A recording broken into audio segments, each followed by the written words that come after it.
Russell here with Nifty Bytes. I'm going to do a how-to on using the shot marking system. We've got a video here that we already trimmed if you watched my last video, and now we're going to go ahead and do the automatic shot marking.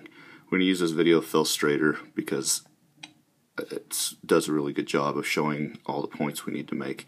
So if you go tap on the video, hit mark shots, and you'll go in and you'll see the controls for the shot marking system. Now this system allows you to account for all the time used inside a stage. It allows you to mark shots and then get that data output. So let's take a quick look at it, and you can see on the audio graph on the bottom the events that happen in the stage are actually shown in red, and the shots are pretty easy to pick out. Now Shot Coach has a method for automatically picking those out, so let's go to the first few shots here. Sometimes they can be problematic where you have two shots close together like this, so let's open the shot marker and just take the default settings, hit mark shots, and it seems to have found them all. You'll want to walk through and make sure that it didn't mark something that wasn't a shot from your stage, or wasn't even a shot, just a loud noise like echoes from poppers falling.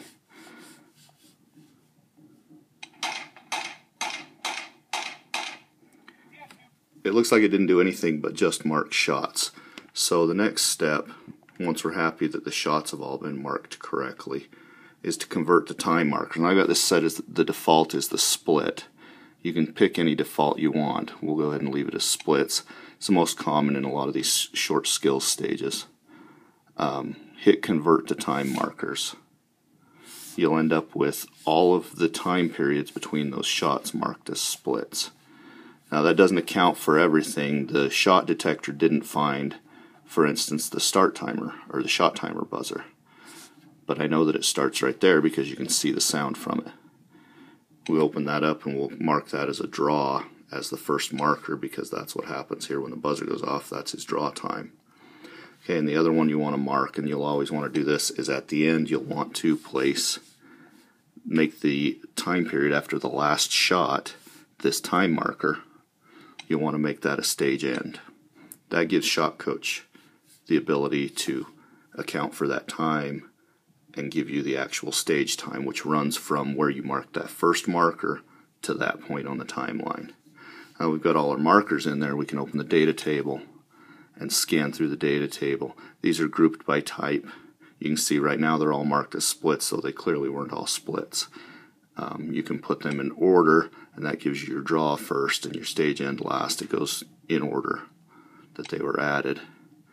If you want to delete them all, just hit that button. It'll confirm whether or not you want to delete them if you want to start over. So we're done with the shot detection system now. We just need to go through and mark the shots.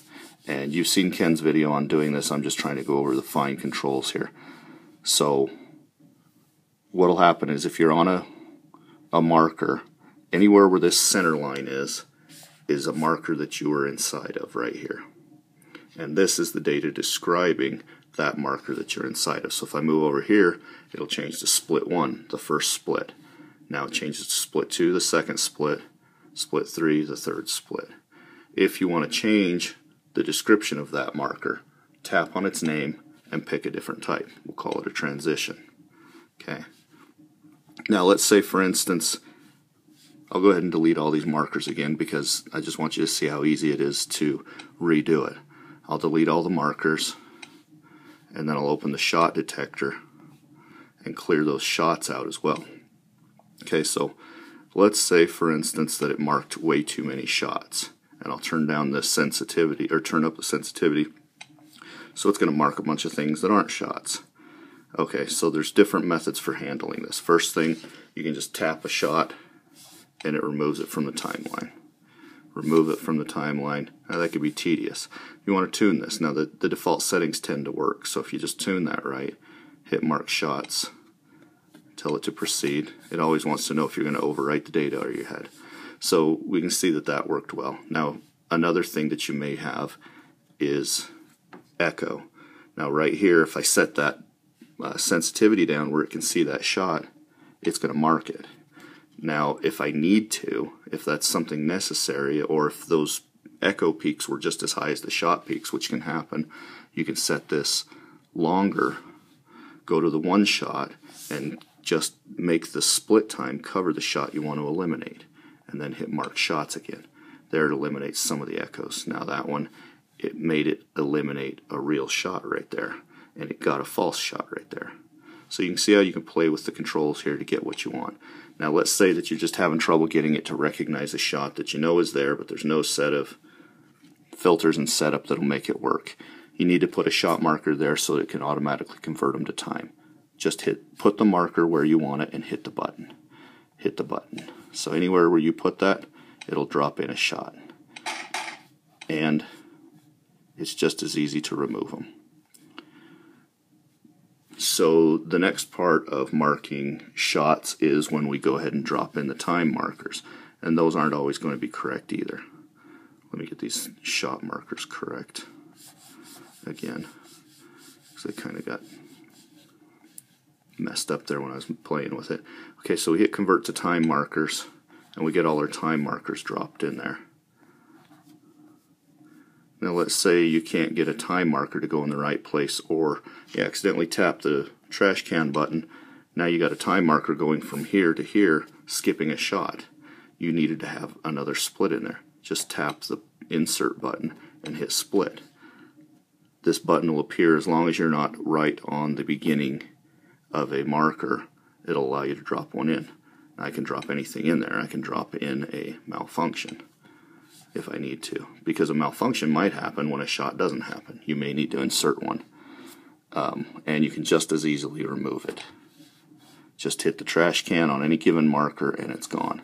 And you'll see that when I need to mark the start buzzer, I just hit the insert marker and hit draw, and I get a draw marker. I can jump to the end of the video and change that one back to a stage end, and now I've got it back to where it was with the data that I wanted.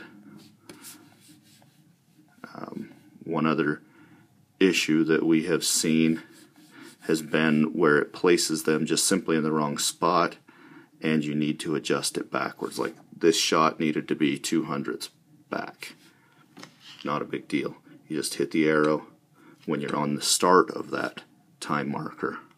The arrows appear and you can adjust them, fine-tuning. Now you know that this is where the buzzer goes off, and you think that there's a discrepancy, that the shot timer said the stage time was different. You go to the stage end marker. You need the stage to have 1/100th longer. Now it's 7:15. Now it's 7:16. You can adjust those around to get the timing correct so that whatever your score was matches what's on the video and what Shot Coach reads.